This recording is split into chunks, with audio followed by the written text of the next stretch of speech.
Okay, so this is the introduction to TOEFL ITP ya. Kita bakal bahas tentang TOEFL ITP itu seperti apa. So the first thing that you should know is the types of TOEFL test. Jadi tipe-tipe dari soal tes TOEFL ya. Ada dua tes TOEFL yang dipakai di Indonesia, ada tes TOEFL IBT dan ada tes TOEFL ITP. Yang sering dipakai dan diambil oleh orang-orang adalah TOEFL ITP. Jadi, apa sih bedanya?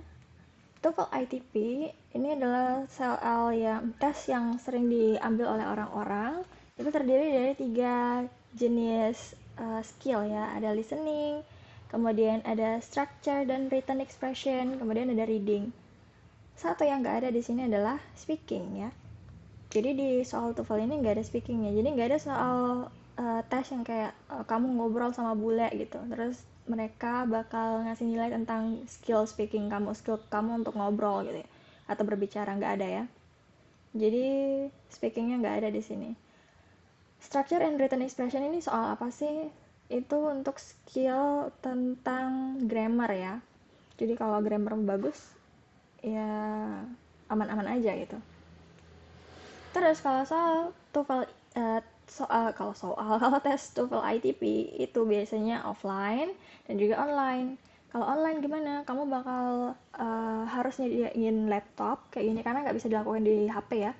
Nyediain laptop terus biasanya diadain Zoom dari penyelenggaranya dan oke, semuanya full online. Sertifikatnya pun bakal dikirim online. Bakal dikirim langsung ke rumah gitu tanpa perlu kamu ngambil ke tempatnya. Misalnya kamu ngambil tes TOEFL di UGM, oke, kamu di luar Jogja, jadi sertifikatnya bakal dikirim ke rumah kamu. Dan ini diterima oleh local universities atau universitas-universitas yang ada di Indonesia ya.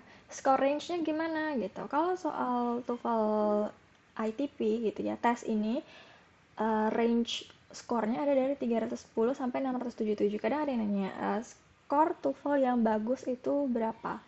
Kalau menurutku dari apa yang dilihat di requirements atau syarat-syarat perguruan tinggi atau syarat-syarat kantor gitu, biasanya mereka mensyaratkan minimal 500 atau 550 misalnya. Kalau CPNS dulu kalau nggak salah 500 atau 550 ya. Jadi setidaknya ini minimal segini gitu ya. Kamu bisa dapat lebih. Kalau 600-an itu jauh lebih bagus lagi gitu ya. Terus untuk waktunya sekitar 2 jam. Sekitar 2 jam ya. Jadi terbagi menjadi listening, terus structure, terus ada reading. Harganya berapa? Karena ngikut harga sesuai dengan dolar ya, dolar Amerika, US dollar, jadi bervariasi. Kadang 500, kadang itu 700, kadang 600, kadang 500 gitu ya. Jadi tergantung institusi penyelenggaranya, ada 500 sampai 700. Dan sekarang kita pindah ke TOEFL IBT. Ini yang jarang disebut sama orang-orang karena kebanyakan ngambilnya TOEFL IBT. Kenapa? Karena harganya, if you can see here, harganya mahal, 3 juta. Kalau kamu bayar 3 juta, kenapa nggak langsung sekalian ngambil tes IELTS gitu ya? Tes IELTS itu apa? Tes bahasa Inggris juga, tapi dia ada speaking testnya gitu ya. Dan ini beda sama TOEFL ITP. Beda sama TOEFL ITP ya. Kalau IELTS, hasilnya itu bisa kamu pakai untuk ke luar negeri. Jadi bebas gitu ya. Terserah kamu mau ke UK, US. Kalau TOEFL ITP nggak bisa. Itu terbatas untuk di dalam negeri atau Asia Tenggara biasanya. Terus TOEFL IBT, apa bedanya sama TOEFL ITP? Dari namanya aja ini, dari skillnya aja, if you can see here, ada 4 skill ya. Ada reading, listening, speaking, dan juga writing. Jadi grammarnya nggak dalam bentuk pilihan ganda, kayak gitu. Terus gimana dong dalam bentuk writing?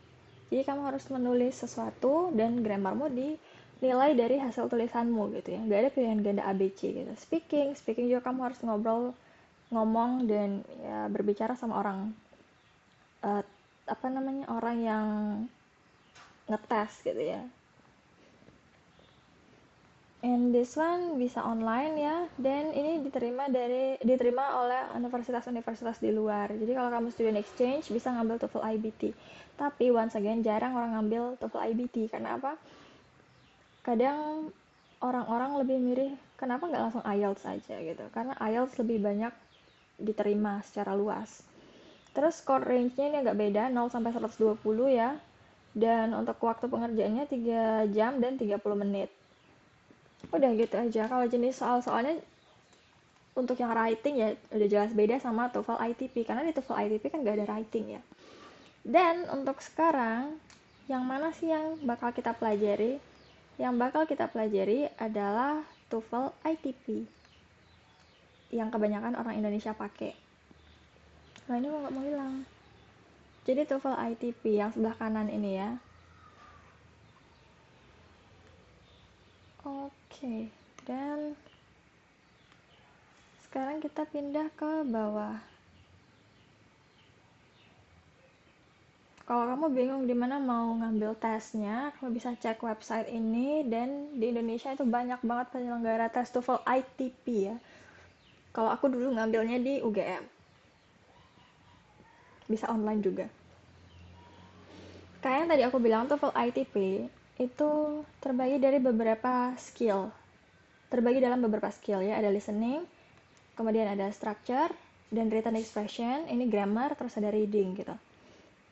Pembagian waktunya juga beda-beda ya. Kalau listening ini kurang lebih 35 menit, karena berdasarkan panjang pendek audionya ya. Jadi totalnya yang penting ada 50 pertanyaan aja. 50 pertanyaan. Terus structure dan written expression tentang grammar ada 25 menit waktu pengerjaannya, 40 pertanyaan. Kalau reading ada 55 menit, dan untuk soalnya itu ada 50 pertanyaan. Biasanya ada 4 atau 5 teks yang berbeda yang harus kamu baca. And then we move to the other slide. Okay. This one tentang structure dan written expression. Kenapa kita belajar ini dulu? Karena grammar itu paling penting ya. Di soal TOEFL, untuk grammar, ada 2 tipe soal. Ada yang ini, dalam bentuk pilihan ganda yang sebelah kiri, dan ada yang bentuknya kayak sebelah kanan ini. Kalau sebelah kiri, ini pilihan ganda, kayak soal-soal yang biasa kita lihat. Kalau sebelah kanan, ini cara kerjanya gimana? Kamu harus cari tahu dari pilihan A, B, C, dan D, yang mana yang salah gitu. Jadi carinya yang salah, bukan yang benar. Kalau pilihan ganda kan kita harus cari yang benar ya. Kalau yang ini, yang sebelah kanan, harus cari yang salah. Gitu.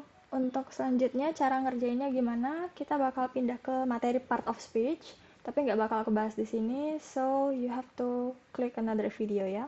Bye.